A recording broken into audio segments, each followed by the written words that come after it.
Hello बच्चों, नमस्कार। जय पीडब्ल्यू। क्या हाल चाल है रसगुल्ला आर्मी के जवानों, लाडले रसगुल्लो रसगुल्लियों, पापा की परियों, मम्मी के मगरमच्छों, क्या हाल चाल। उम्मीद कर रहा हूं बहुत जबरदस्त हाल चाल होंगे, एकदम बिंदास होंगे और अच्छे से पढ़ाई कर रहे होंगे। तो दोस्तों, एकदम मोह माया छोड़ करके टेंशन फ्री होके एकदम फैल के बैठ जाओ, क्योंकि अब तुम्हारे अपने स्काई सर की क्लास है भाई। बवंडर क्लास होने वाली है, मजा आने वाला है। और तुम देखो कि भाई साहब, ये मेंढक कॉकरोच जैसे बोरिंग चैप्टर में अगर मजा आ रहा है, तो फिर आगे के चैप्टर में तो एकदम बवंडर मचने ही वाला है, बवाल मचने ही वाला है। यस, तो पूरा खुल के बैठ जाओ एकदम। यस, बस कंसंट्रेशन बना के पढ़ाई करनी है, बिल्कुल खुल के फैल के बैठ जाओ।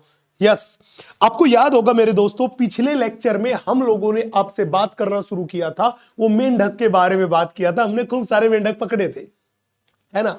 हमने मेंढक के पाचन तंत्र के बारे में बात कर ली थी, मेंढक के श्वसन तंत्र के बारे में बात कर ली थी, मेंढक के परिसंचरण तंत्र के बारे में भी बात कर ली थी।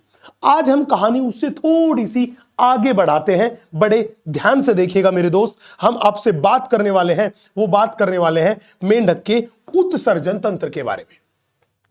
बच्चे, सवाल यही आता है कि सर, जब मेंढक के उत्सर्जन तंत्र के बारे में बात करते हैं, तो इस उत्सर्जन तंत्र को हम कौन कौन सी चीजों को, इस उत्सर्जन तंत्र में हम कौन कौन सी चीजों को शामिल करते हैं?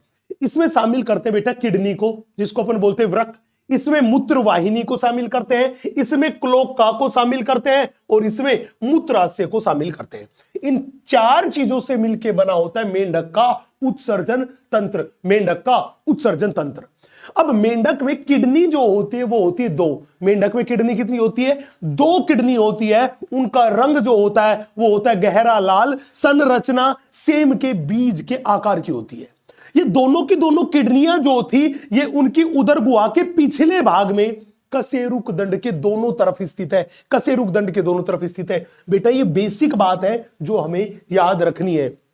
एक जोड़ी किडनी, मतलब किडनी की संख्या कितनी है? दो। गहरा लाल रंग, सेम के बीज के समान। हमारी किडनी भी वैसी ही होती है और उदर गुहा के पिछले भाग में स्थित होती है, कशेरुक दंड के दोनों तरफ। अगली बात है मूत्रवाहिनी। एग्जैक्टली में इनमें मूत्र वाहिनी जो है वो भी एक जोड़ी होती है। हर एक किडनी में मूत्र बनता है, किडनी से मूत्र को लेके आने का काम करती है मूत्र वाहिनी। और ये मूत्र वाहिनी भी कितनी है? दो है। और ये किस में जाके खुलती है? क्लोका में जाके खुलती है। किस में जाके? क्लोका, जिसको बोलते हैं अवस्कर, उसमें जाके खुलती है। तीसरा मेरे पास है क्लोका। याद करो, क्लोका तो एक छोटा सा मध्यवर्ती अपने पास कक्ष था, जिसका निर्माण किससे होता है? जिसका निर्माण अपने पास तीन छिद्रों के खुलने से होता है। गुदा भी क्लोका में खुलता है, जनन छिद्र जो था वो भी क्लोका में खुलता है, और ये जो उत्सर्जी छिद्र है, दैट इज मूत्रवाहिनी, ये भी क्लोका में खुलती है। चौथी चीज है वो है मूत्राशय। बेटा, मूत्राशय का काम जो होता है वो है मूत्र का संग्रहण करना। मूत्राशय का काम क्या है? मूत्र का संग्रहण करना। इसकी भित्ति जो होती है वो भित्ति बहुत पतली होती है, और ये मलाशय की अधर सतह पर स्थित होता है। ध्यान रखना, ये मूत्राशय ये भी क्लोका में ही खुलता है। कहां खुलता है? क्लोका में ही खुलता है। यस, ये बेसिक बात आपको याद रखनी है। अब कहानी थी, सर आप हमें बताइए ना कि ये जो उत्सर्जन तंत्र था, इस उत्सर्जन तंत्र की पूरी कहानी क्या थी? बड़े ध्यान से देखना। हमने मान लिया ये मेरे पास मेंढक की किडनी है। बच्चे, मेंढक की जो किडनी है, वो किडनी जो होती है वो होती है मीजोनेफ्रिक। तो ये मेरे पास किडनी कौन सी है? हमने बोला ये मेरे पास है मीजोनेफ्रिक किडनी। कौन सी किडनी है? Mesonephric kidney. तीन प्रकार की होती है, सबसे सरल प्रकार की प्रोनेफ्रिक, दूसरी मीजोनेफ्रिक, और सबसे जटिल प्रकार की जो हमारे अंदर पाई जाती है वो होती है मेटानेफ्रिक। तो मेंढक की किडनी कौन सी है? मीजोनेफ्रिक किडनी है। और हमने क्या देखा कि इस मीजोनेफ्रिक किडनी के अंदर बेटा ये जो दिखाई दे रही है ये अपने पास है नेफ्रॉन। ये अपने पास क्या है? नेफ्रॉन। आपको याद होगा कि किडनी की संरचनात्मक तथा क्रियात्मक इकाई किसको बोलते हैं? नेफ्रॉन को। तो हमने बोला ये नेफ्रॉन क्या है? हमने बोला ये मेरे पास है किडनी की संरचनात्मक तथा क्रियात्मक इकाई वो क्या है मेरे पास? वो अपने पास है नेफ्रॉन। वो अपने पास क्या है मेरे बच्चे, वो है नेफ्रॉन। हमारी किडनी की भी तो संरचनात्मक क्रियात्मक इकाई नेफ्रॉन होती है, यहां पे भी किडनी की संरचनात्मक तथा क्रियात्मक इकाई जो होती है वो अपने पास होती है नेफ्रॉन। अब बड़े ध्यान से देखिएगा मेरे दोस्त, आप मान लो ये मेरे पास शरीर की कोई कोशिका है, आप मान लीजिए ये मेरे पास है, ये शरीर की कोई कोशिका है, ये कोई सेल है, ये लो, हमने मान लिया ये शरीर की कोई सेल है। अब आपको पता है कि शरीर की कोशिकाओं में बहुत सारे उत्सर्जी पदार्थ बनते हैं, क्योंकि कोशिकाओं में लगातार जैविक क्रियाएं, उपापचय क्रियाएं चलती है, और उन उपापचय क्रियाओं के फलस्वरूप क्या बनते हैं, उत्सर्जी पदार्थ। तो हमने बोला ये सेल थी, और सेल में क्या बने, सेल में बने अपने पास उत्सर्जी पदार्थ। क्या बने, इस सेल है, इस सेल में बने उत्सर्जी पदार्थ। सेल में क्या बने बच्चे, सेल है और इस सेल में बने उत्सर्जी पदार्थ। बोला सर ठीक है, हुआ क्या बेटा, सेल के अंदर जो उत्सर्जी पदार्थ बने वो रक्त के द्वारा कहां पहुंचे, किडनी में। तो हमने बोला सेल से ये उत्सर्जी पदार्थ जो थे, ये उत्सर्जी पदार्थ कहां गए, किडनी में। तो मैंने बोला रक्त के द्वारा परिवहन। तो इन उत्सर्जी पदार्थों का परिवहन किसके द्वारा हुआ, रक्त के द्वारा परिवहन हुआ, और ये कहां पहुंचे, किडनी में। अब किडनी में उत्सर्जी पदार्थ पहुंच चुके हैं, और किडनी क्या काम करेगी, इन उत्सर्जी पदार्थों को शरीर से बाहर निकालने का काम करेगी। तो किडनी जो थी, उस किडनी ने उत्सर्जी पदार्थों को शरीर से बाहर निकाला, मतलब किसका निर्माण किया, मूत्र का निर्माण किया। तो ये जो मेरे पास है, यही तो मेरे पास है मूत्रवाहिनी, यही तो मेरे पास है मूत्रवाहिनी, यही तो मेरे पास है मूत्रवाहिनी, यही तो मेरे पास है मूत्रवाहिनी। हमने बोला किडनी जो थी, इस किडनी में मूत्र का निर्माण होगा, और वो मूत्र जो था वो किडनी से होता हुआ कहां आएगा, इस मूत्रवाहिनी में, इस मूत्रवाहिनी में। और याद करो हमने बोला कि ये मूत्रवाहिनी जाके कहां खुलती है, आपने बोला सर ये क्लोका में खुलती है। ये मेरे पास है, वो मेरे पास है क्लोका। क्या है, क्लोका। और ये जो छिद्र है इसी को बोलते हैं क्लोकल अपर्चर, या मैं कह दूं अवस्कर छिद्र, अवस्कर छिद्र, इसी को बोलते हैं अवस्कर छिद्र या क्लोकल अपर्चर, क्लोका का छिद्र। अब यहां पे देखो ये गुलाबी रंग की संरचना आपको दिखाई दे रही होगी, ये गुलाबी रंग की संरचना मेरे पास है, एग्जैक्टली में यही मेरे पास है मूत्राशय। ये जो गुलाबी रंग की संरचना आपको दिखाई दे रही है, यही मेरे पास है मूत्राशय। और जब भी बोले कि ये मूत्राशय कहां स्थित होता है, याद करो मैंने कहा था कि मलाशय की अधर सतह पर होता है। और ये क्या काम करता है, मैंने बोला मूत्र का संग्रहण करता है, मूत्र का संग्रहण करता है, मूत्र का संग्रहण करता है। ये मूत्राशय क्या करता है मेरे बच्चे, मूत्र का संग्रहण करता है। अब कहानी को बड़े ध्यान से सुनना, कहानी सारी की सारी आके रुक गई, वो रुक गई कहां पर, इस मूत्रवाहिनी पे, मूत्रवाहिनी पे। बेटा ये मूत्रवाहिनी जो थी, इसकी कहानी क्या थी, एग्जैक्टली में फीमेल में ये मूत्रवाहिनी जो है ये अलग छिद्र के द्वारा कहां पे खुलती है, क्लोका में, केवल और केवल मूत्र का क्या करती है, परिवहन। तो जब भी पूछे तो हमने बोला फीमेल में ये केवल मूत्र का परिवहन करती है, परिवहन करती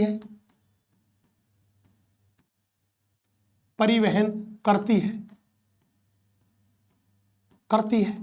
फीमेल में तो ये मूत्रवाहिनी केवल किसका परिवहन करती है, मूत्र का। लेकिन अगर आप मेल को देखोगे तो जो मेल मेंढक है उसमें इस मूत्रवाहिनी में से मूत्र भी जाता है और इसी में से शुक्राणु भी जाता है। जैसे हम मनुष्यों में मूत्र मार्ग जो था उस मूत्र मार्ग में दोनों चीजें जा रही थी, सीमन भी जा रहा था, मूत्र भी जा रहा था। तो यहां पे ध्यान रखना, ये मूत्रवाहिनी जो है ये नर में मूत्र का भी परिवहन करती है और शुक्राणुओं का भी परिवहन करती है। तो हमने बोला नर में ये मूत्र तथा शुक्राणु दोनों का परिवहन करती है, दोनों का परिवहन करती है। अतः इसे मूत्र जनन नलिका, अतः इसे मूत्र जनन नलिका कहते हैं। अतः इसे मूत्र जनन नलिका कहते हैं। अतः इसे मूत्र जनन नलिका कहते हैं। ये पूरी की पूरी कहानी है। तो जब भी बोले कि मूत्र वाहिनी को मूत्र जनन नलिका मेल में बोला जाता है कि फीमेल में, तो आप कहोगे केवल और केवल मेल में, फीमेल में तो ये सीधी सादी मूत्र वाहिनी है, सीधी सादी मूत्र वाहिनी है। अब पूछेगा गुरुजी एक बात बताओ, अगर हमसे कोई कहे कि भाई साहब आपने लिखा कोशिकाओं में उत्सर्जी पदार्थ बने, उनका रक्त के द्वारा परिवहन हुआ और फिर उनको किडनी के द्वारा बाहर निष्कासित करवा दिया गया, बिल्कुल यही काम हुआ। लेकिन सर एक बात तो बताओ, अगर कोई कहे कि मेंढक का उत्सर्जी पदार्थ, अगर कोई कहे मेंढक का उत्सर्जी पदार्थ बताओ, तो अगर कोई कहे मेंढक का उत्सर्जी पदार्थ, कौन सा उत्सर्जी पदार्थ है मेंढक में, आप इसके बारे में बताओ।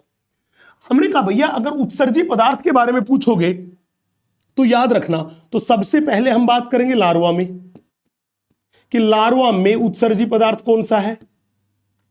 दूसरे नंबर पे हम बात करेंगे वयस्क में, दूसरे नंबर पे हम बात करेंगे वयस्क में, कि वयस्क में उत्सर्जी पदार्थ कौन सा है, वयस्क में उत्सर्जी पदार्थ कौन सा है। तो याद करना लार्वा में कौन सा है उत्सर्जी पदार्थ, हमने बोला लार्वा में जो है वो है अमोनिया। लार्वा में क्या है, अमोनिया। लार्वा अवस्था में मेंढक उत्सर्जन करता है किसका, अमोनिया का, और वयस्क में उत्सर्जन करता है, वो करता है यूरिया का। किसका, यूरिया का। तो याद रखना जब भी पूछे क्या मेंढक का उत्सर्जी पदार्थ यूरिया है, तो जब कुछ लिख के ना दे तो आपको वयस्क अवस्था के अनुसार जवाब देना है। किसके अनुसार, वयस्क अवस्था के अनुसार जवाब देना है कि यस मेंढक का उत्सर्जी पदार्थ यूरिया है। एकदम सही बात है, एकदम सही बात है, यस, एकदम सही बात है, यस। अब बताओ बच्चे, क्या इतनी सी कहानी एकदम क्लियर है? जल्दी बोल के बताओ, क्या इतनी सी कहानी एकदम क्लियर है? और अगर क्लियर है तो जल्दी से इसे छापिए, जल्दी से इसे छापिए, फिर हम थोड़ा आगे बढ़ते हैं।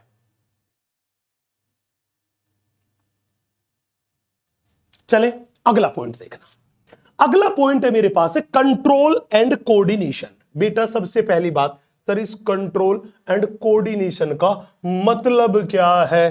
बेटा इसका मतलब है नियंत्रण तथा समन्वय।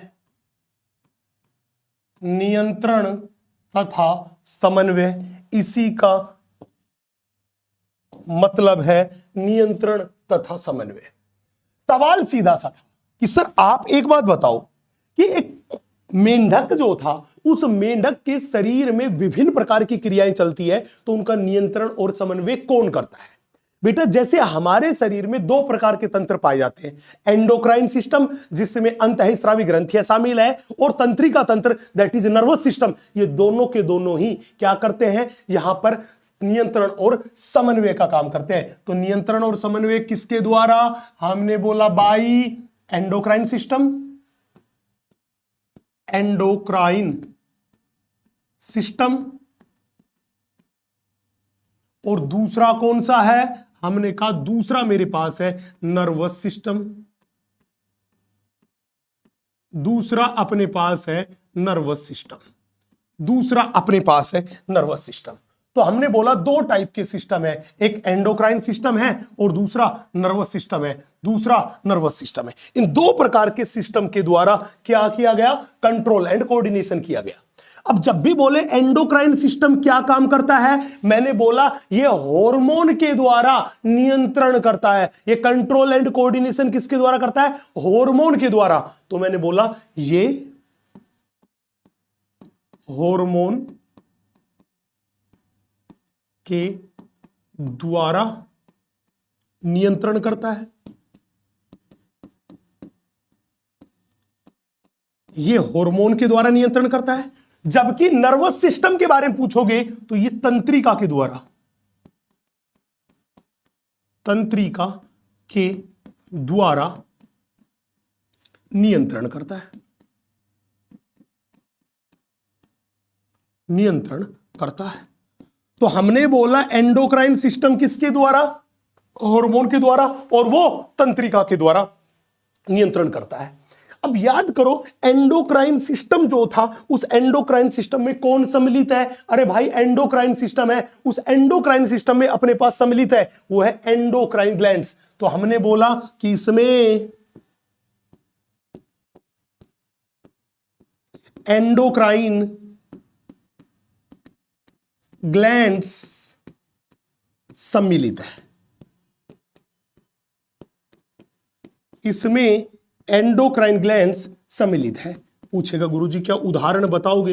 अरे भाई साहब पूरा का पूरा चैप्टर ही है जिसमें हम बात करेंगे रासायनिक समन्वय तथा एकीकरण, उन्हीं के बारे में बात करेंगे। तो एंडोक्राइन ग्लैंड में अपने पास पीयूष ग्रंथि, पीयूष ग्रंथि, अपने पास थायराइड ग्रंथि,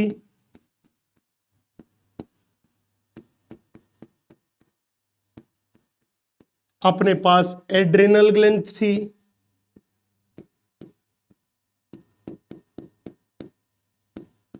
ग्रंथि थाइमस ग्रंथि,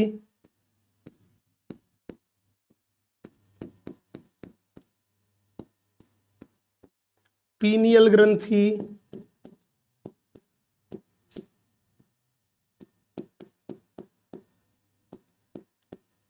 एक्सेट्रा। ये विभिन्न प्रकार की ग्रंथियां शामिल है किसमें? एंडोक्राइन सिस्टम में।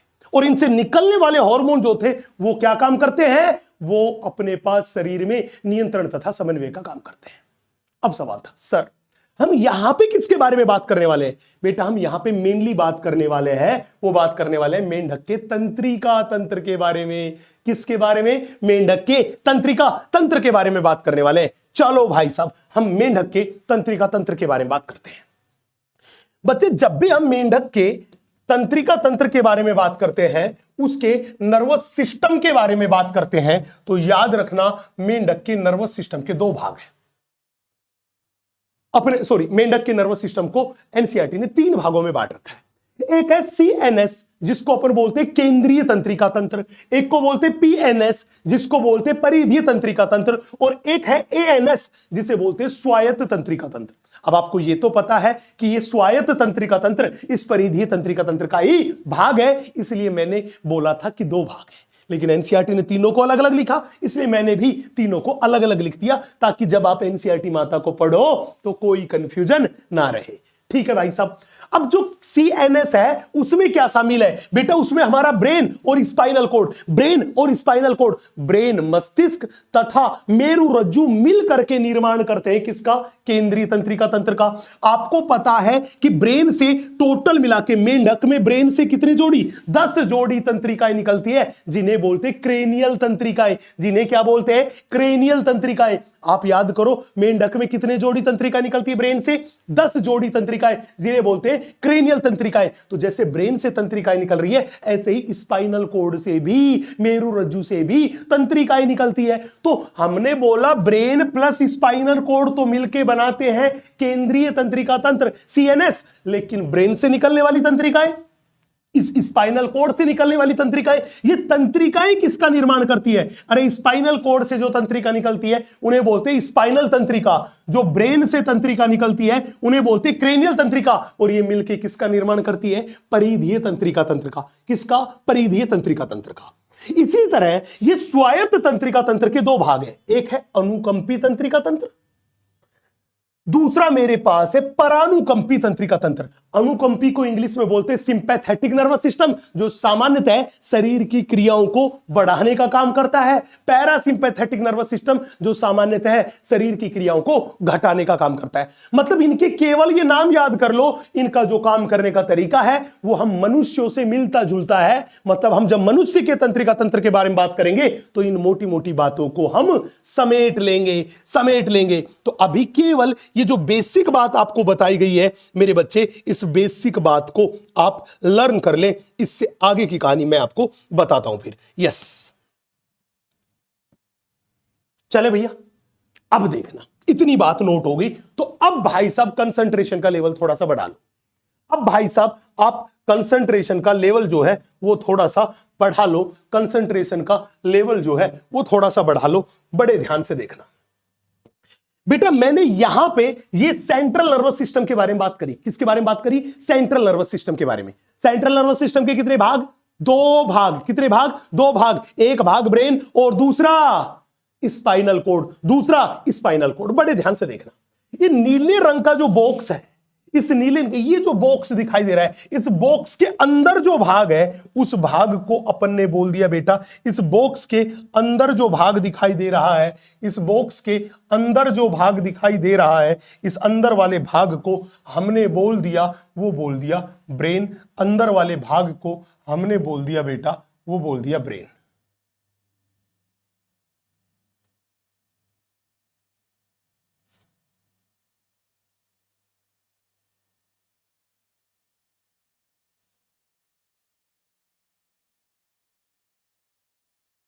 ये लीजिए, हमने बोला ये जो ऑरेंज ऑरेंज कलर का जो भाग डब्बे में बंद है, इस भाग को हमने बोल दिया ब्रेन। बोला सर ठीक है, अगर ये इस डब्बे के अंदर वाला भाग है ब्रेन, तो आप मेरे को बताओ ये जो आपने ऑरेंज ऑरेंज कलर का जो डब्बा बनाया है, ये डब्बा क्या है? बेटा जैसे हमारा ब्रेन जो था वो क्रेनियम बॉक्स के अंदर बंद होता है, जो क्रेनियम बॉक्स का क्या काम करता है? सुरक्षा प्रदान करता है। उसी तरह मेंढक का ब्रेन भी किससे घिरा होता है? हमने बोला ये जो मेरे पास संरचना है इसे बोलते हैं क्रेनियम। क्रेनियम या क्रेनियम बॉक्स, इसे बोलते हैं क्रेनियम बॉक्स, या मैं कह दूं क्रेनियम। तो जब भी बोले ये क्रेनियम या क्रेनियम बॉक्स किस चीज से बना होता है? बेटा ये हड्डियों से बना होता है। और ये क्या काम करता है? ये क्रेनियम बॉक्स ब्रेन को सुरक्षा प्रदान करता है। तो मैंने बोला ये क्रेनियम बॉक्स किससे बना होता है? मैंने बोला अस्थियों से बना होता है। अस्थियों से बना होता है। क्या काम करता है? हमने बोला ब्रेन को सुरक्षा प्रदान करता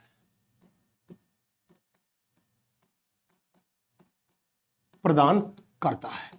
तो जब भी बोले क्रेनियम बॉक्स कहां पे, मैंने बोला क्रेनियम बॉक्स जो है वो अस्थियों से का बना होता है और ब्रेन को क्या करता है बेटा? ब्रेन को सुरक्षा प्रदान करता है। कौन? Cranium box. कौन? Cranium box. तो ये इसके अंदर है ब्रेन। यहां पे देखना, ये गुलाबी रंग की संरचना आपको दिखाई दे रही होगी बेटा, ये गुलाबी रंग की संरचना। एग्जैक्टली में गुलाबी रंग की संरचना कुछ और नहीं, ये है मेरु रज्जु, जिसको बोलते हैं स्पाइनल कोड। तो हमने बोला ये गुलाबी रंग की संरचना, ये जो गुलाबो है ये क्या है? हमने बोला जी ये अपने पास है स्पाइनल कोड। ये अपने पास है स्पाइनल कोड, मेरु रज्जु।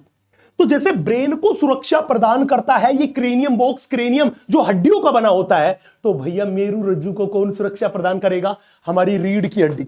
ये जो हमारी रीढ़ की हड्डी जिसे बोलते हैं कशेरुक दंड, इस कशेरुक दंड के अंदर पाई जाती है। ये कशेरुक दंड जो थी, इसके अंदर एक नलिका होती है, खोखला भाग होता है, और उस खोखले भाग में कौन स्थित है? मेरु रज्जु। तो मान लेना ये गुलाबी वाली मेरु रज्जु हुई, तो ये सफेद वाली जो थी ये हमारी हुई रीढ़ की हड्डी। और मैं मजे लेने के लिए बोलूंगा ये है तुम्हारा रीढ़ का हड्डा। और ये रीढ़ का हड्डा जिसको बोलते हैं कशेरुक दंड, ये मेरे पास है कशेरुक दंड। तो जब भी बोले कि ये कशेरुक दंड किसकी बनी हुई है, अरे कशेरुक दंड में भी तो होती है कशेरुकाएं, मतलब ये भी अस्थियों से बनी होती है। किससे बनी होती है? अस्थियों से। और ये किसको सुरक्षा प्रदान करती है? ये इस स्पाइनल कोड को सुरक्षा प्रदान करती है। तो हमने बोला अस्थियों से बनी है, अस्थियों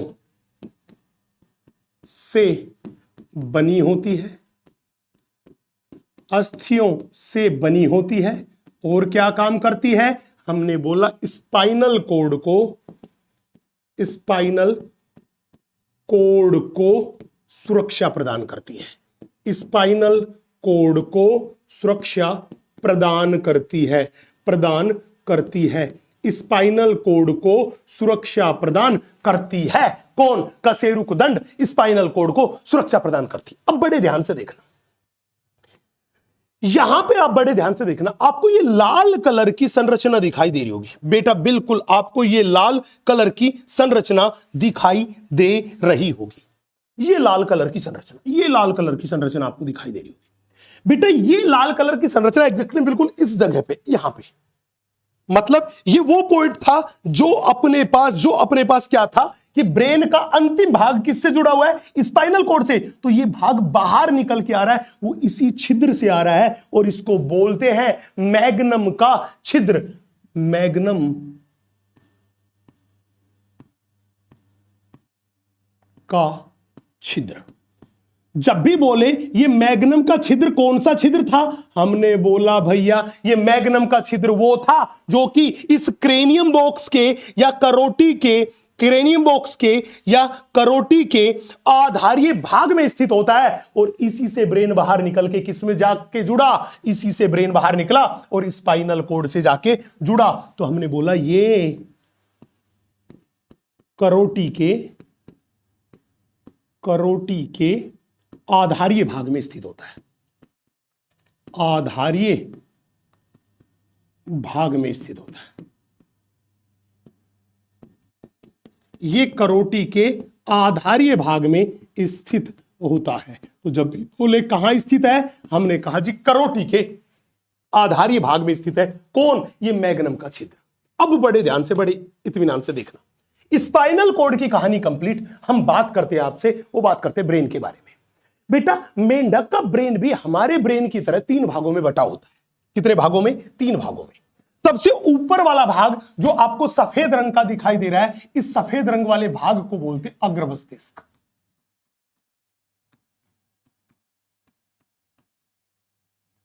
इसको बोलते हैं अग्र मस्तिष्क। ये बीच वाला जो भाग है, जो आपको ये वाला दिखाई दे रहा है, इस वाले भाग को अपन बोल के चलते हैं, वो बोल के चलते हैं मध्य मस्तिष्क।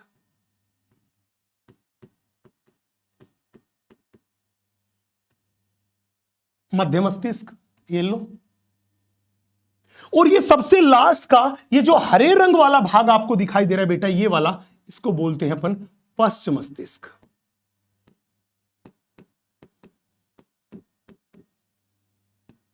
इसको अपन बोलते हैं पश्च मस्तिष्क। तो जब भी बोले कि बताओ मेंढक का मस्तिष्क का कितना भाग होता है, कितने भाग में विभक्त होता है, आप कहोगे मेंढक क्या मस्तिष्क जो था वो 3 भागों में विभक्त होता है, अग्र मस्तिष्क, मध्य मस्तिष्क और पश्च मस्तिष्क। अब पूछेगा सर आप बताओ अग्र मस्तिष्क में हमने किस किस को शामिल किया है। बहुत ध्यान से देखना बेटा, अग्र मस्तिष्क में हमने 3 चीजों को शामिल किया मेंढक में। एक जोड़ी तो पाए जाते घ्राण पिंड। सबसे पहले हमने घ्राण पिंड के बारे में बात की।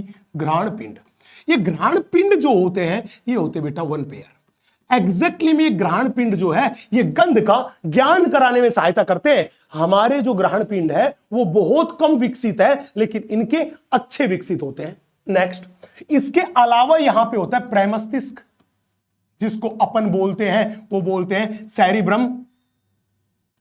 प्रमस्तिष्क, ये प्रमस्तिष्क जो होते हैं, इसका निर्माण जो था वो 2 प्रमस्तिष्क गोलार्धों से हुआ। हमने बोला यहां पे अपने पास हुआ प्रमस्तिष्क, और प्रमस्तिष्क का निर्माण किससे हुआ, प्रमस्तिष्क गोलार्धों से हुआ। और प्रमस्तिष्क गोलार्ध कितने, 2। तो दूसरा भाग हुआ प्रमस्तिष्क गोलार्ध, प्रमस्तिष्क गोलार्ध। और जब भी बोले प्रमस्तिष्क गोलार्ध कितने, 2, मतलब ये भी क्या है, 1 पेयर।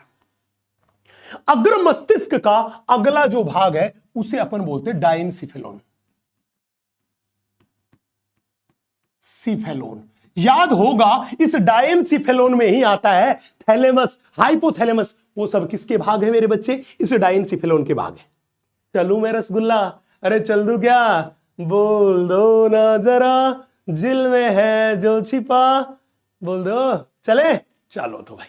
नेक्स्ट, अगला भाग है वो मेरे पास है बेटा मध्य मस्तिष्क। एग्जैक्टली में जैसे हमारे मध्य मस्तिष्क की पृष्ठ सतह पर, हमारे मध्य मस्तिष्क की पृष्ठ सतह पर 4 ऑप्टिक लोब पाए जाते हैं, तो इनके मध्य मस्तिष्क की पृष्ठ सतह पर कितने पाए जाते हैं, 2 ऑप्टिक लोब पाए जाते हैं। तो मैंने बोला कि इसकी पृष्ठ सतह पर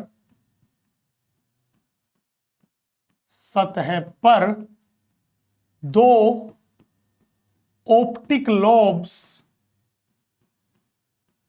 वो क्या होते हैं, उपस्थित।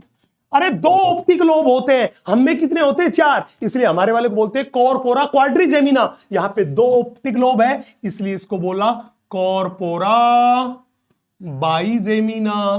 कॉर्पोरा बाइजेमिना, क्या बोला बच्चे? कॉर्पोरा बाइजेमिना। पूछेगा सर ठीक है, सर आप मुझे पश्च मस्तिष्क के बारे में बताइए। बेटे ये पश्च मस्तिष्क है, इसके भी 2 भाग हैं। एक को अपन बोलते हैं अनुमस्तिष्क, एक को अपन बोलते हैं अनुमस्तिष्क, और दूसरा जो इसका भाग है उसे बोलते हैं medulla oblongata. Medulla oblongata, medulla oblongata, दूसरे को बोलते हैं मेड्यूला ओब्लंगेटा। अब बड़े ध्यान से, बड़े इत्मीनान से देखिएगा।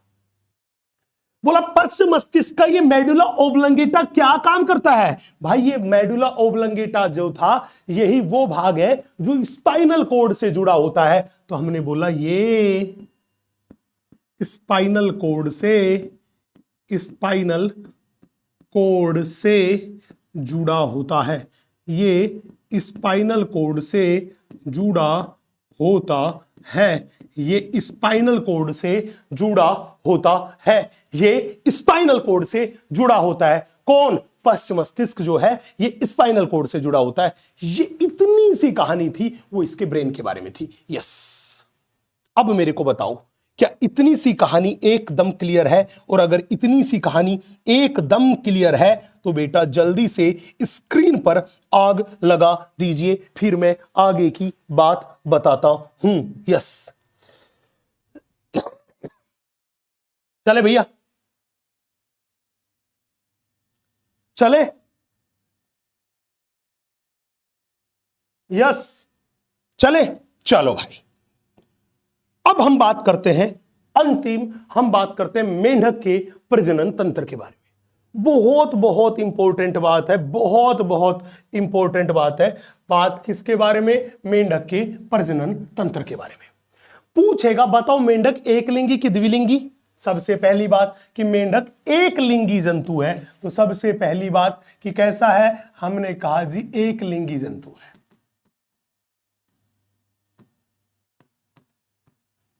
पूछेगा कि बताओ यहां पे निषेचन कैसा? हमने बोला बाह्य निषेचन होता है। हमने बोला कि यहां पर बाह्य निषेचन होता है। यहां पर बाह्य निषेचन होता है। यहां पर बाह्य निषेचन होता है। बोला सर ठीक बात है। पूछेगा लार्वा होता है? मैंने कहा यस, इनका लार्वा होता है। और लार्वा का क्या नाम है? लार्वा का नाम है टेडपोल लार्वा। Tadpole larva. तो जब भी बोले मेंढक के लार्वा का क्या नाम है? अरे बोल रहे जंडू बेटा क्या नाम है? गुल्लू तू भी बोल क्या नाम है? Tadpole larva. और याद करो जिसमें लार्वा अवस्था होती है वहां पे होता है अप्रत्यक्ष परिवर्धन। क्या होता है? अप्रत्यक्ष परिवर्धन। अप्रत्यक्ष परिवर्धन। अप्रत्यक्ष परिवर्धन। तो मेंढक में अप्रत्यक्ष परिवर्धन होता है। अब कहानी को बड़े ध्यान से सुनना। मतलब आप कहोगे कि सर मेंढक में आपने बोला अप्रत्यक्ष परिवर्तन हुआ, क्या कहानी थी? भैया मान लीजिए ये मेरे पास है टेडपोल लार्वा। ये मेरे पास टेडपोल लार्वा है। ये मेरे पास टेडपोल लार्वा है। हमने बोला इस टेडपोल लार्वा को देखोगे तो ये लार्वा जो होता है ये होता है बेटा शाकाहारी। लार्वा कैसा होता है? टेडपोल लार्वा जो होता है वो होता है शाकाहारी। जब इस लार्वा से क्या बनता है? हमने बोला इस लार्वा से क्या बनता है? इस लार्वा से बनेगा वयस्क। ये जो टेडपोल लार्वा है इस लार्वा से क्या बनेगा बच्चे? इस लार्वा से बनेगा अपने पास वयस्क। जब टेडपोल लार्वा से वयस्क बनेगा तो याद करो आपने पढ़ा होगा वयस्क, लार्वा से वयस्क बनने की प्रक्रिया को बोलते हैं मेटामोर्फोसिस। मेटामोर्फोसिस, या हिंदी में मैं कहूं कायांतरण। मैं कह दूं कायांतरण। तो लार्वा से वयस्क बनने की प्रक्रिया को क्या बोलते हैं? कायांतरण। तो कहने का मतलब इनका टेडपोल लार्वा जो था ये पानी में रहता था, पानी में रहता था, शाकाहारी था। इसमें कायांतरण हुआ तो क्या बना? वयस्क। और ये वयस्क जो होता है ये अपने पास होता है बेटा मांसाहारी। ये वयस्क जो होता है ये अपने पास होता है मांसाहारी। चले भैया, पहले बात। दूसरी बड़ी बात, वो पूछेगा कि भैया नर कॉकरोच, वो नर अपने पास मेंढक और मादा मेंढक को हम कैसे पहचाने, कैसे पता चलेगा कि कौन सा तो नर मेंढक है, कौन सा मादा मेंढक है, इस बारे में भी थोड़ा बताओ। चलिए हम एक एक करके बात करते हैं। पहले नर के प्रजनन तंत्र के बारे में बात करते हैं, फिर मादा के प्रजनन तंत्र के बारे में बात करते हैं, और हम यह भी बताते हैं कि कैसे हम पहचाने कि नर मेंढक कौन सा और मादा मेंढक कौन सी। एक एक करके बात करते हैं, बड़े ध्यान से देखना। सबसे पहले मेरे दोस्त मैं आपके सामने लेकर आ गया हूं, सबसे पहले मेरे दोस्त मैं आपके सामने लेकर आ गया हूं। किसके बारे में बात करने वाले हैं हम बात करने वाले हैं आपके सामने, वो बात करने वाले हैं नर जनन तंत्र के बारे में, मेल रिप्रोडक्टिव सिस्टम के बारे में। बोला कि यार नर कॉकरोच को कैसे पहचाने। आपको पता है मैंने बोला था कि नर कॉकरोच में अग्रपाद की फर्स्ट अंगुली पे क्या पाया जाता है, अग्रपाद की फर्स्ट अंगुली पे पाया जाता है कोपुलेटरी पैड, जो केवल और केवल किस में पाया जाता है, नर में। तो हमने बोला पहली चीज अग्रपाद की फर्स्ट अंगुली, अगर उसको देखोगे तो उस पे क्या पाए जाते हैं, हमने बोला कोपुलेटरी पैड उपस्थित, पहली बात। दूसरा चीज और क्या देखें, याद करो मैंने कहा था कि बारिश के मौसम में जो जोर जोर से टर टर की आवाज आती है वो कौन निकालता है, मेल मेंढक निकालता है, ताकि फीमेल मेंढक को अपनी तरफ आकर्षित कर सके रिप्रोडक्शन करने के लिए। टर टर की आवाज आई तो कह रहा आया मौसम बारिश का, रिप्रोडक्शन के लिए वो फीमेल को अपनी तरफ अट्रैक्ट करता है। और वो तेज तेज बहुत ऊंची टर टर की आवाज क्यों निकाल पाता है, क्योंकि मेल में पाया जाता है वॉक कोस। क्या पाया जाता है, वॉक कोस। तो अगर कोई बात करके चले तो हमने बोला कि जब भी बात करके चले कि मेल में क्या पाया गया, हमने बोला मेल में वॉक कोस, जिसको अपन बोलते हैं वोकल शेक, वो क्या होता है बेटा, वो होता है उपस्थित। तो हमने बोला ये दोनों की दोनों चीजें जिसके बारे में हम बात कर रहे हैं, ये केवल किस में पाई जाती है, केवल मेल फ्रॉग में पाई जाती है, केवल मेल फ्रॉग में पाई जाती है, केवल मेल फ्रॉग में पाई जाती है, पाई जाती है। तो कहने का मतलब इन दोनों चीजों के आधार पे हम आसानी से पहचान लेंगे कि कौन सा तो मेल है और कौन सा फीमेल। यस, अब बात थी सर आप बताइए कि मेल फ्रॉग और फीमेल फ्रॉग के जनन तंत्र में क्या अंतर है। बहुत ध्यान से देखना भाई, बहुत क्लियर मैंने डायग्राम बनाया है, डायग्राम को बड़े ध्यान से देखना। इस डायग्राम को अगर आप देख रहे होंगे तो बड़े ध्यान से इत्मीनान से इस डायग्राम को देखिएगा, एकदम सटीक एकदम क्लियर डायग्राम है, कोई माथा फोड़ी की झंझट ही नहीं है, कोई माथा फोड़ी की गुंजाइश है ही नहीं। बड़े ध्यान से देखिएगा भैया, हमने आपसे बात करी है, वो बात करी है नर जनन तंत्र के बारे में। अगर इस नर जनन तंत्र को आप बड़े ध्यान से देखेंगे तो आप यहां पे देखिएगा नर जनन तंत्र में ये जो पीले रंग की संरचना आपको दिखाई दे रही है जो कि अंडे जैसी है, तो याद करो नर में प्राथमिक जननांग क्या होता है, वो होता है वृषण। तो एग्जैक्टली में ये जो पीले रंग की संरचना है ये कुछ और नहीं, ये वृषण ही है। ये जो पीले रंग की संरचना आपको दिखाई दे रही है, ये दिखाई दे रही है, ये दिखाई दे रही है, ये एग्जैक्टली में है क्या बेटा, ये मेरे पास है वृषण, ये मेरे पास है वृषण। और वृषण के ऊपर की साइड थोड़ा सा देखिएगा, हाँ जी, वृषण के ऊपर की साइड आप थोड़ा सा देखिएगा। जब वृषण के ऊपर की साइड आप थोड़ा सा देखते हैं तो आपको ये वाला भाग दिखाई दे रहा होगा,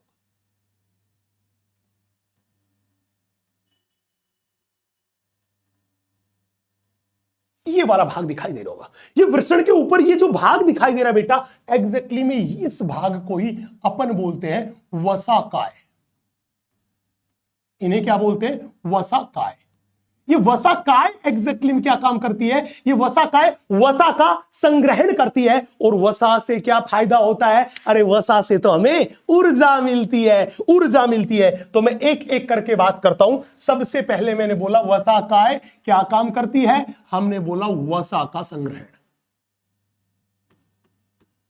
वसा का संग्रहण। ये काम है किसका? वसा-काय का। नेक्स्ट वो पूछेगा गुरुजी वृषण के बारे में बताओ। अब बताओ नर में वृषण कितने? संख्या में 2। कितने? 2। तो ये वृषण जो होते हैं वो मेरे पास होते हैं 1 पेयर, एक जोड़ी होते हैं। ये 1 पेयर होते हैं, एक जोड़ी होते हैं। कैसे दिखाई दे रहे? बिल्कुल दिखाई दे रहे हैं गोल बटोल। कैसे गोल? अंडे जैसे गोल। तो हमने बोला इनकी संरचना कैसी? तो हमने बोला अंडाकार। अंडाकार संरचना। जब भी पूछे इनकी संरचना कैसी, तो हमने कहा भाई साहब अंडाकार संरचना। कैसी संरचना? अंडाकार संरचना। किसकी? वृषण की। और याद रखना मेंढक के वृषण का रंग मैंने भी पीला बनाया है, और वास्तविकता में भी ये कैसे रंग के होते हैं? पीले रंग के। तो हमने बोला इनका रंग कैसा? हमने बोला भैया इनका होता है पीला रंग। अब बताओ वृषण में क्या होता है? याद करो वृषण को हमने बोला प्राथमिक जननांग, और प्राथमिक जननांग में क्या होगा मेरे बच्चे? शुक्राणुओं का निर्माण। तो मैं कह दूं कि ये शुक्राणुओं के निर्माण का स्थल है। तो ये शुक्राणुओं के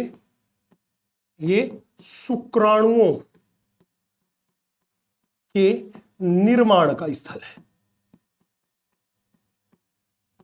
ये शुक्राणुओं के निर्माण का स्थल है। कौन? हमने बोला भैया ये वृषण। अब बड़े ध्यान से देखना, अब हर एक वृषण को बहुत ध्यान से देखना। हर एक वृषण को जब ध्यान से देखो तो आप देखो ये हरे रंग की संरचना आपको दिखाई दे रही है। इधर भी दिखाई दे रही है, इधर भी दिखाई दे रही है।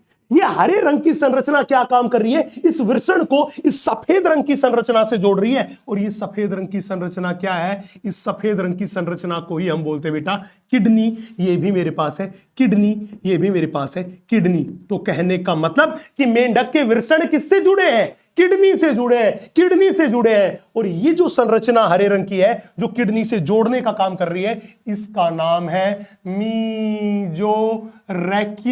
मीजोरेक्यम। जब भी पूछे कि बताओ मीजोरेक्यम जो है, ये मीजोरेक्यम क्या काम करती है, ये क्या है, तो मैं कह दूंगा कि ये मीजोरेक्यम है, ये पेरिटोनियम का बना हुआ वलन है। वलन है जो क्या काम करता है? वृषण को किडनी के ऊपरी भाग से जोड़ता है। तो मैंने बोला ये क्या है? तो बड़े ध्यान से देखना, हमने बोला पेरिटोनियम का, पेरिटोनियम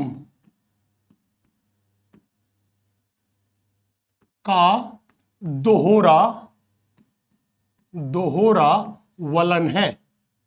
पेरिटोनियम का दोहरा वलन है। कौन? मीजोरेक्यम। क्या काम करता है? क्या काम करता है? हमने बोला वृषण को किडनी के ऊपरी भाग से जोड़ता है। हमने बोला वृषण को किडनी के ऊपरी भाग से जोड़ता है। कौन जोड़ता है? वो जोड़ता है बेटा मेरे पास मीजोरेक्यम। अब यहां देखो हर एक किडनी से ये लाल रंग की संरचना बाहर निकल रही है। अब देखो यहां पे ये लाल रंग की संरचना भी बाहर निकल रही है, और यहां पे भी देखो ये लाल रंग की संरचना बाहर निकल रही है। ये लाल रंग की संरचना को अपन बोलते हैं बेटा, वो बोलते हैं वासा इफिरेंसिया। ये लाल रंग की संरचना जो है इसको क्या बोलते हैं? वासा इफिरेंसिया। ये वासा इफिरेंसिया क्या काम करती है? ये ये वृषण से निकली, और वृषण से निकल के शुक्राणुओं को किसके अंदर लेके जा रही है? वो लेके जा रही है किडनी में। कहां लेके जा रही है? किडनी में। कहां लेके जा रही है? किडनी में। किडनी में लेके जा रही है। और इनकी संख्या कितनी होती है? हमने बोला जब भी पूछे कि वासा इफिरेंसिया की संख्या, तो हमने बोला 10 से 12। संख्या कितनी है? हमने बोला संख्या इनकी है 10 से 12। क्या काम करती है? मैंने बोला ये किडनी में खुलती है। कहां खुलती है? किडनी में खुलती है। किडनी में खुलती है। किडनी में खुलती है। कौन? वासा इफिरेंसिया। बोला ठीक है। अब देखो हर एक किडनी के अंदर आपको ये एक जाल सा बना हुआ दिखाई दे रहा होगा। हर एक किडनी के अंदर आपको ये जाल सा बना हुआ दिखाई दे रहा होगा, इधर भी और यहां देखो इधर भी। ये जो किडनी के अंदर जाल है इसे बोलते हैं bidder canal. Bidder canal, bidder canal. इसी को अपन बोलते हैं बेटा बीडर कैनाल। ये बीडर कैनाल किसका भाग है? हमने बोला ये बीडर कैनाल किसके अंदर प्रेजेंट है? किडनी के अंदर प्रेजेंट है। तो बीडर कैनाल किसका भाग है? हमने बोला किडनी का भाग।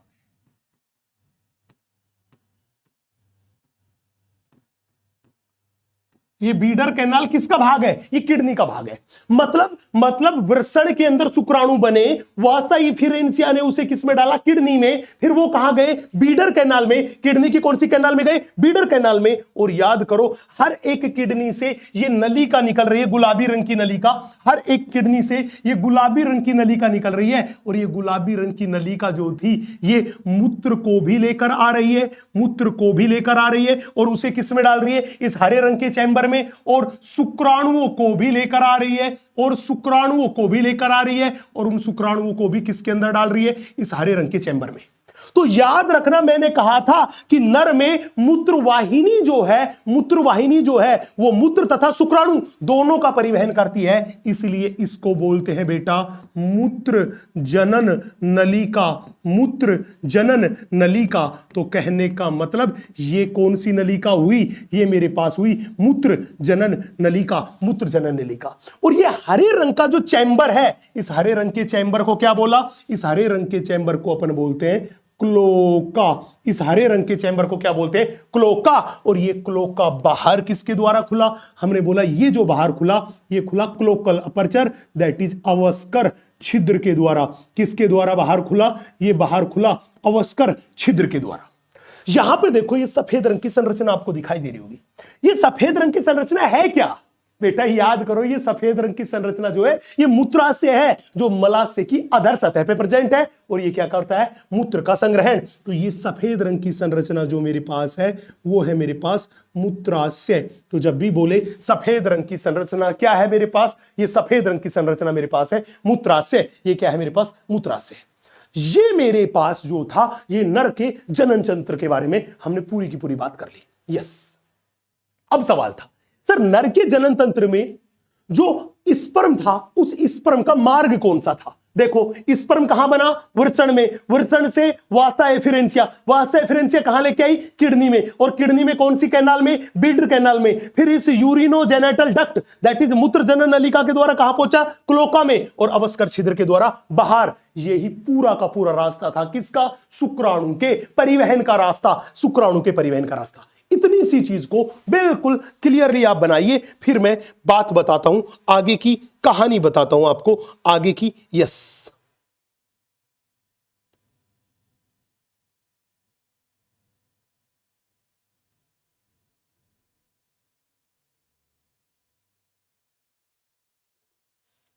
यस।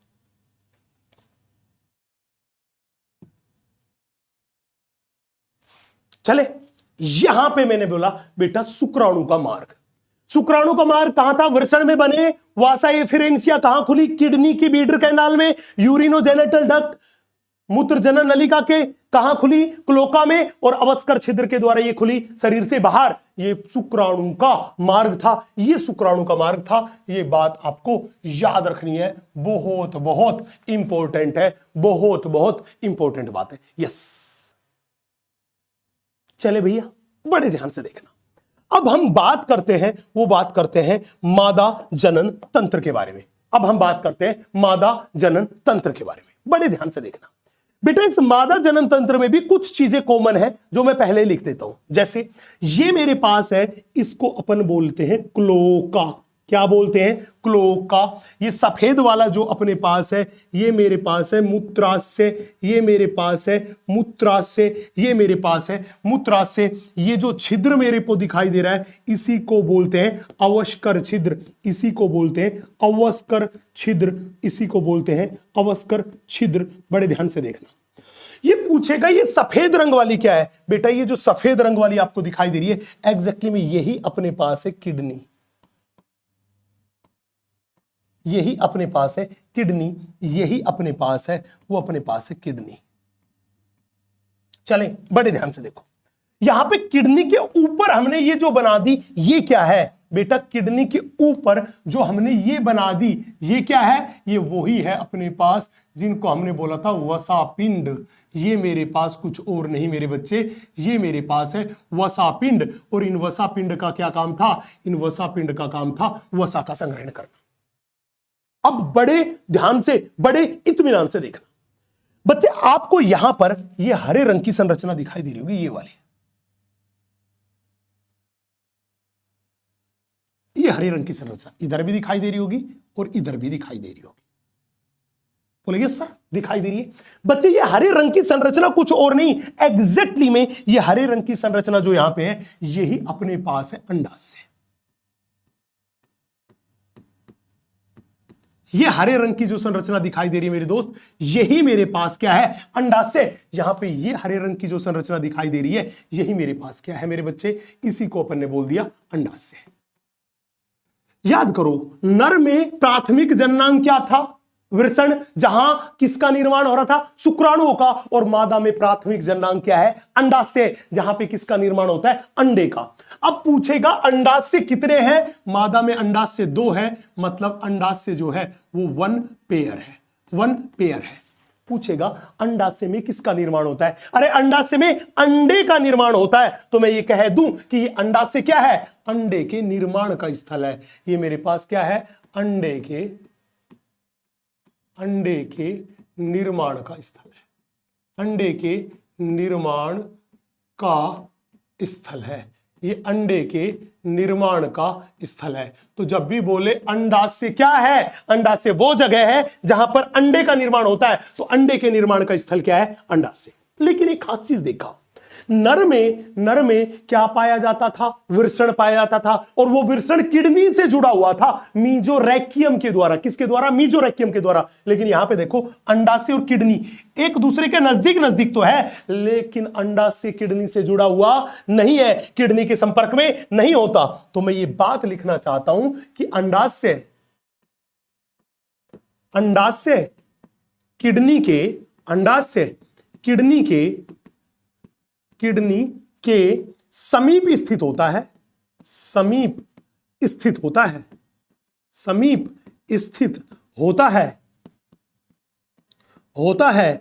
लेकिन किडनी से जुड़ा हुआ, लेकिन किडनी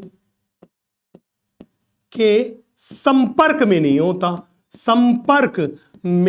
होता, में नहीं होता, उसे किसी भी तरीके से जुड़ा नहीं होता। यह बात याद रखनी है। बोला सर ठीक है। अब बात करो अंडाशय में किसका निर्माण होता है? अंडे का।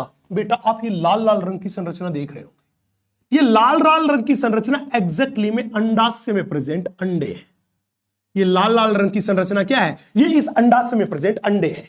अब पूछेगा सर आप बताओ, अगर एक हम परिपक्व, एक मैच्योर अगर हम फीमेल को देखें तो वो कितने अंडे दे सकती है? बेटा एक परिपक्व फीमेल जो थी वो एक बार में 2500 से 3000 अंडे दे सकती है। तो मैंने बोला एक परिपक्व फीमेल, एक परिपक्व मादा 2500 से 3000 अंडे दे सकती है। कितने अंडे दे सकती है? 2500 से 3000 अंडे दे सकती है। अब पूछेगा गुरुजी अंडाशय में अंडा बना और ये अंडा अंडाशय से कहां निकलेगा? बाहर। अंडाशय से ये अंडा जो था वो कहां निकलेगा? हमने बोला अंडाशय से अंडा बाहर निकलेगा। और बाहर निकल के कहां जाएगा? वो बाहर निकल के इस नलिका में प्रवेश करेगा। बेटा ये जो नलिका आपको दिखाई दे रही है, एग्जैक्टली में इस नलिका को अपन बोलते हैं अंडवाहिनी।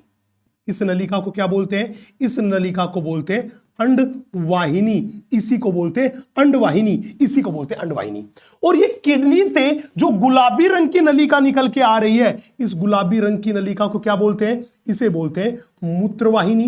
क्या बोलते हैं? मूत्रवाहिनी। तो नर में तो इसको मूत्र जनन नलिका बोलते हैं, लेकिन फीमेल में इसे क्या बोलते हैं? मूत्रवाहिनी। तो ये तो मूत्रवाहिनी है, लेकिन ये क्या है? अंडवाहिनी। ये क्या है? अंडवाहिनी। तो हमने बोला अंडा आया और सबसे पहले कहां पहुंचा? हमने बोला अंडवाहिनी में, और अंडवाहिनी के इस फनल जैसे भाग में घुसा जिसे बोलते हैं ओविड्यूकल फनल। इस ओविड्यूकल फनल से होता हुआ ये अंडा आगे आया, आगे आया, आगे आया, और फिर इस चौड़े से भाग में आया जिसे बोलते हैं ओविसेक। क्या बोलते हैं? ओविसेक। और फिर ओविसेक से होता हुआ अंडा कहां पहुंचा?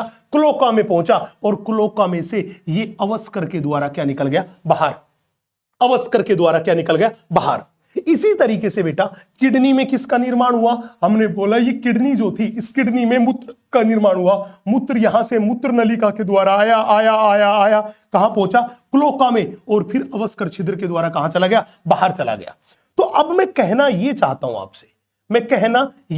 हूं आपसे, कि यहां पे आप देखिए अंडवाहिनी और मूत्रवाहिनी दोनों अलग अलग छिद्र के द्वारा खुल रही है कि नहीं खुल रही? बोला हां, लेकिन मेल में तो ये मूत्रवाहिनी ही थी जो मूत्र भी लेकर आ रही थी और स्पर्म भी लेकर आ रही थी। तो मैंने बोला कि मैं सीधी सी ये बात लिखना चाहता हूं कि मादा में अंडवाहिनी और मूत्रवाहिनी अलग अलग छिद्रों के द्वारा क्लोका में खुलती है। तो मैंने बोला मादा में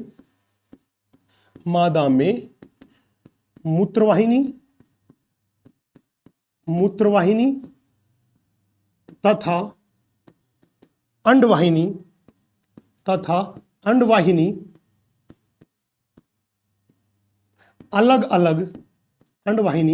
अलग अलग छिद्रों के द्वारा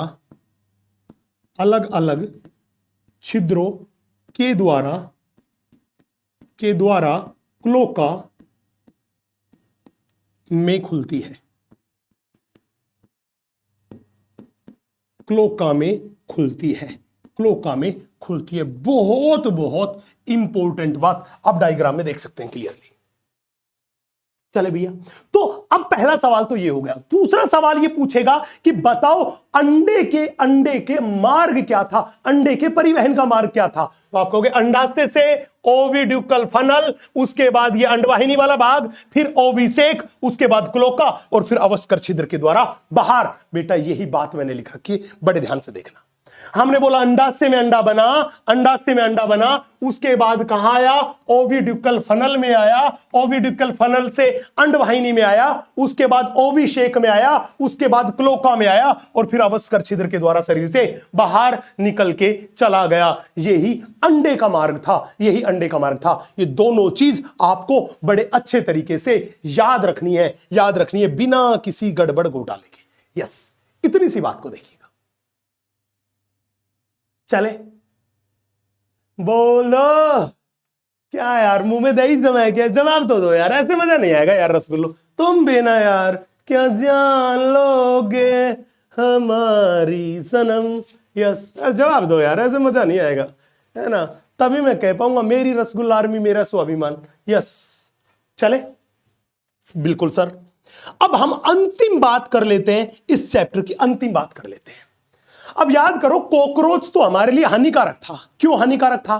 क्योंकि कॉकरोच जो था वो हमारे भोजन को दूषित कर रहा था और बहुत सारी बीमारियां फैलाने का काम कर रहा था, इसलिए कॉकरोच क्या था? हानिकारक। लेकिन बेटा ये मेंढक जो है ये हमारे लिए लाभदायक प्राणी है। मेंढक कैसा प्राणी है? मेंढक जो है वो हमारे लिए लाभदायक प्राणी है। आप कहोगे गुरुजी मेंढक को हम लाभदायक क्यों बोल रहे हैं? बेटा मेंढक को लाभदायक इसलिए बोल रहे हैं कि ये जो मेंढक है, ये मेंढक क्या काम करता है? ये कीट मांसाहारी है, तो ये विभिन्न प्रकार के कीटों को खा जाता है, और कीटों को खा गया तो बताओ फसलों को नुकसान पहुंचने से बचा लिया कि नहीं बचा लिया? नहीं तो वो कीट हमारी फसलों को नुकसान पहुंचाते। पहली बात। दूसरी बात, ये वातावरण में संतुलन बनाने में भी हेल्प करता है। कैसे? बच्चे बॉटनी में आपने पढ़ा है, वो पढ़ा है फूड इकोलॉजी वाले चैप्टर में पढ़ोगे फूड चेन के बारे में, कि पारिस्थितिकी तंत्र में ये फूड चेन का महत्वपूर्ण भाग है। फिर हमने पढ़ा था कि फ्रॉग जो था उसमें 2 जोड़ी टांगे थी। आगे वाली टांगे तो छोटी थी जिनमें 4 अंगुलियां थी, पीछे वाली टांगे बड़ी थी, पेशियां थी, बड़ी थी, पेशियां थी, और उनमें 5 अंगुलियां थी। तो जो पिछली टांगे होती है, जो बड़ी होती है, पेशी होती है, कई जगह पर लोग मेंढक की टांगों को खाते हैं, भोजन के रूप में इस्तेमाल करते हैं कुछ देशों में। यस, उसकी मांसल पाद, दैट इज मांसल पाद कौन सी थी, पिछले वाली टांग, उनको खाते हैं और भोजन की तरह इस्तेमाल करते हैं। बस यहीं पे जाके ये पूरा का पूरा मेंढक वाला कहानी हुई खत्म। मेंढक वाली कहानी यहीं पे जाके पूरी की पूरी क्या हुई मेरे बच्चे, एकदम खत्म, एकदम खलास। चले, यहां पे हमने मेंढक की कहानी को खत्म कर दिया। अब बारी थी कि भाई मेंढक जो था, जो मेंढक को खत्म करना था हमें एक लेक्चर में, हमने उसको 2 लेक्चर में खत्म किया है। क्यों किया है? क्योंकि मुझे ये बात खूब अच्छी तरह पता है, मेंढक और कॉकरोच वाले पोर्शन जो है, ये जब आप लोगों ने पहले पढ़ा होगा तो इतनी ईमानदारी से नहीं पढ़ा होगा, आप हल्के में ले गए होगे। और मेंढक तो पिछले साल से ही नीट के सिलेबस में जुड़ा है, उससे पहले हम पढ़ते ही नहीं थे। तो मैंने इनमें एक्स्ट्रा लेक्चर इसलिए लिए ताकि हम हर चीज को समझते हुए चले, आपको एक लाइव क्लास जैसी फील आ जाए और अपन अच्छे से कवर कर ले। ठीक है, इतनी मैंने मेरी कोशिश करी, मेरी जान लगा के जितनी कोशिश कर सकता था करी। अब बारी आपकी है, अब बारी आपकी है कि आप कितनी शिद्दत के साथ मेरी मेहनत को सही दिशा दे पाते हो, खुद मेहनत करके कितने अच्छे से काम कर पाते हो। अब ये तुम्हारे हाथ में, मेरे हाथ का तो काम हो गया पूरा। अब आपने, उम्मीद कर रहा हूं मैं कि दोनों लेक्चर जो थे, उन दोनों लेक्चर को बड़े अच्छे से देखा होगा। पिछले लेक्चर को भी देख लिया, इस वाले को भी देख लिया। अब हम बात करते हैं, वो बहुत इंपॉर्टेंट बात करते हैं कि आज क्या सीखा रसगुल्लो। यही बात करते हैं, रसगुल्लो क्या सीखा? कोई तो रोक लो, कोई तो रोक लो, कोई तो रोक लो, कोई तो रोक लो, क्या सीखा रसगुल्लो? बस यही सबसे इंपॉर्टेंट बात है। तो चलिए, मैं बड़े खूबसूरत खूबसूरत सवाल आपकी तरफ फेंकता हूं और आपसे उम्मीद करता हूं कि आप जवाब देंगे। बड़े ध्यान से देखिएगा। कह रहा है नर मेंढक मादा मेंढक से निम्न के द्वारा भिन्न है। अरे किस चीज के आधार पर नर मेंढक और मादा मेंढक को पहचान सकते हैं? याद करो, नर मेंढक में कोपुलेटरी पैड थे, मेरी बात क्लियर है। दूसरी बात, नर मेंढक में वाक कोष थे, तो ये भी था, और ये मैथुन अंग कोपुलेटरी पैड भी थे। यस, दोनों के आधार पे पहचान सकते हैं, दोनों के आधार पे पहचान सकते हैं। अगला सवाल देखना, ये कह रहा है शीत के दौरान मेंढक ऑक्सीजन कैसे अंदर लेता है? बेटा ये कह रहा है शीत के दौरान, शीत का मतलब मोटी मोटी बात मानना, शीत का मतलब है शीत निद्रा, जिसको बोले थे हाइबरनेशन। तो यार चाहे ग्रीष्म निद्रा में रहे चाहे शीत निद्रा में रहे, इस दौरान मेंढक किसके द्वारा श्वसन करेगा? आपको पोज करके और फिर जवाब देना है। याद करना, त्वचा के द्वारा करेगा, त्वचा के द्वारा करेगा। अगला क्वेश्चन देखिएगा, यह कह रहा है नाइट्रोजिनस अपशिष्ट पदार्थ किस रूप में मुख्यतः उत्सर्जित करता है? याद करो, हमने बोला था लार्वा किसका उत्सर्जन करता है? अमोनिया का, और वयस्क किसका करता है? यूरिया का। तो मेंढक का टेडपोल लार्वा अमोनिया, मेंढक का टेडपोल लार्वा अमोनिया, मेंढक में यूरिया और टेडपोल में अमोनिया के रूप में। मतलब यहां पे बात कर रहा है वयस्क की और उधर बात कर रहा है लार्वा की। यस, नेक्स्ट, बड़े ध्यान से देखो, यह कह रहा है अत्यधिक गर्मी या अत्यधिक ठंड के दौरान मेंढक अपने आप को बचाने के लिए गहरे बिल की शरण लेता है। इस दौरान यह श्वसन करता है। अरे ग्रीष्म निद्रा शीत निद्रा में श्वसन किसके द्वारा? त्वचा के द्वारा, त्वचा के द्वारा। यह कह रहा है मेंढक पानी पीता है। याद करो, मेंढक कभी भी पानी नहीं पीता, वो तो त्वचा के द्वारा पानी को अवशोषित करता है। इसी बात पे अगला सवाल, बहुत प्यारा सवाल, और ये सवाल तो वो है जो नीट में पहले पूछा भी जा चुका है। बड़े ध्यान से देखना, ये कह रहा है शुक्राणुओं का मार्ग बताओ। शुक्राणु कहां आएंगे? शुक्राणु वृषण में बनेंगे, वृषण से कहां आएंगे? वासा इफिरेंसिया में आएंगे। वासा इफिरेंसिया किस में खुलेगी? किडनी में। फिर किडनी में कहां चले जाएंगे? बीडर कैनाल में। तो देखिए, वृषण में, वृषण से शुक्र वाहिकाएं जिन्हें बोला था वासा इफिरेंसिया, उसके बाद जाएंगे किडनी में, और किडनी के बाद जाएंगे बीडर कैनाल में, और बीडर कैनाल के बाद मूत्र जनन वाहिनी में, और उसके बाद अवस्कर में। आंसर जाएगा 4, आंसर जाएगा 4, आंसर जाएगा 4। बेटा याद रखना, मूत्र जनन नलिका, और मूत्र जनन नलिका अगर वो सीधा का सीधा कुछ और देता या कह देता मूत्र वाहिनी, तो बात गलत हो जाती। मूत्र जनन नलिका होना चाहिए, क्योंकि मूत्र वाहिनी का मतलब केवल मूत्र जा रहा है, और मूत्र वाहिनी फीमेल में बोलते हैं, नर में तो मूत्र जनन वाहिनी या मूत्र जनन नलिका बोलते हैं। यस, ये लो भाई साहब, अगला सवाल ये कह रहा है दायां आलिंद किससे रक्त प्राप्त करता है, जबकि नीले किसमें रक्त भेजता है। अरे दाएं आलिंद में रक्त आता है, कहां से आता है? साइनस वेनोसस से आता है। साइनस वेनोसस से आता है, जो कि दाएं आलिंद की पृष्ठ सतह पर स्थित है। जबकि नीले रक्त को पंप करता है वो कोनस आर्टरियोसस में करता है, कोनस आर्टरियोसस में करता है। यस, ये लीजिए, ये लीजिए।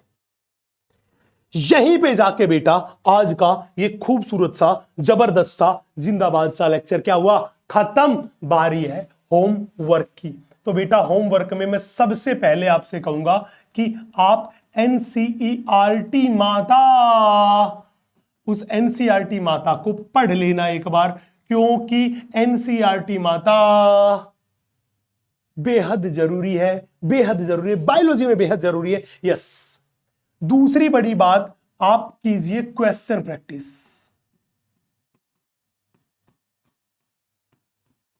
आपको जहां पर भी किसी भी किताब में या पीडब्ल्यू का मॉड्यूल लगा रहे हो वहां पे एनसीईआरटी बेस्ड मेंढक के क्वेश्चन मिल जाए, वो सारे क्वेश्चन लगा लीजिएगा।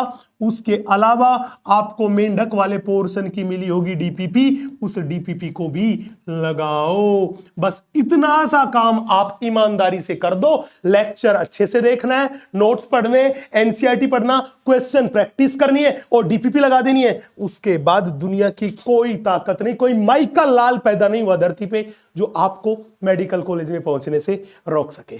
ठीक है मेरे दोस्त, तो आज का बवंडर सा लेक्चर जो था, जिसमें आप खूब फैल के बैठे थे, लेकिन मैंने कहा था मोह माया त्याग के, टेंशन फ्री होके, बिल्कुल दिमाग के दरवाजे खोल के फैल के बैठना और अच्छे से पढ़ना, वो काम अपना हुआ पूरा।